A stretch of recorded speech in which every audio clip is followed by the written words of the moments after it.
Sur les îlots de fraîcheur, Dominique Gozin-Muller, j'avais envie d'un peu d'avoir votre regard puisque c'est un des sujets sur lesquels vous avez travaillé.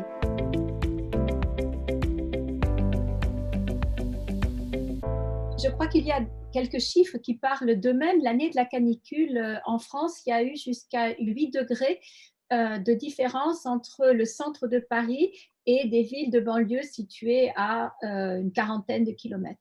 8 degrés. Et on sait à quel point ce sont ces degrés au-dessus de 35 degrés, par exemple, qui sont importants, enfin, Oui. aussi physiologiquement pour les personnes âgées en particulier qui sont très sensibles. On se rappelle le nombre de personnes âgées que nous avons perdues cette année-là.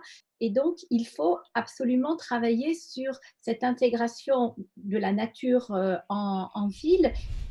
Il y a un bureau d'études qui s'appelle Tribu. Là, depuis quelques années, ils sont passés aussi à l'échelle urbaine et en particulier, ils travaillent beaucoup sur les îlots de fraîcheur.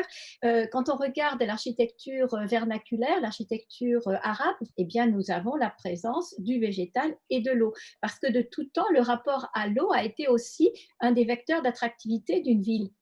On connaît la métamorphose de Londres lorsque les quais de la Tamise, tout d'un coup, ont été rendus aux promeneurs.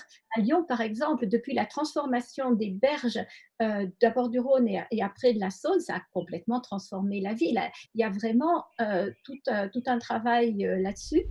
On doit absolument réintégrer ces obligations-là d'être sur un rapport plus équilibré des espaces urbanisés et des espaces naturels.